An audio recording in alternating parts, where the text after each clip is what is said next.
இஸ்லாமிய வரலாற்றில் ஹாலித் ரலியல்லாஹு அன்ஹு அவர்களுக்கு ஒரு தனி சிறப்பிடம் உண்டு. ஹாலித் ரலியல்லாஹு அன்ஹு அவர்களுக்கு நிகராக குதிரை ஏற்றம், வாள்வீச்சு போன்றவற்றில் இவங்களோட யாருமே போட்டி போட முடியாத அளவுக்கு ஒரு வீரமிக்க மனிதராக இருந்தாங்க.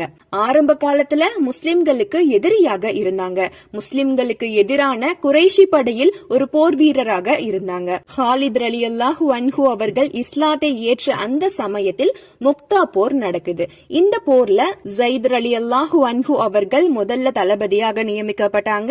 அவங்க இறந்து விட்டாங்க.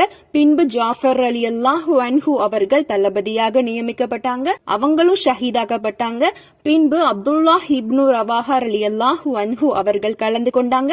அவங்களும் ஷஹீதாக்கப்பட்ட பின்பு காலித் பின் வலீத் ரலியல்லாஹு அன்ஹு அவர்கள் முஸ்லிம்களின் படையில் தளபதியாக நின்று முக்தா போரில் வெற்றியடைந்தார்கள். அந்த சமயத்தில் தான் நபிகள் நாயகம் ஸல்லல்லாஹு அலைஹி வஸல்லம் அவர்கள் காலித் பின் வலீத் ரலியல்லாஹு அன்ஹு அவர்களுக்கு சைஃபுல்லாஹ், அதாவது அல்லாஹ்வின் வாள் என்ற பட்டத்தை கொடுக்கிறாங்க.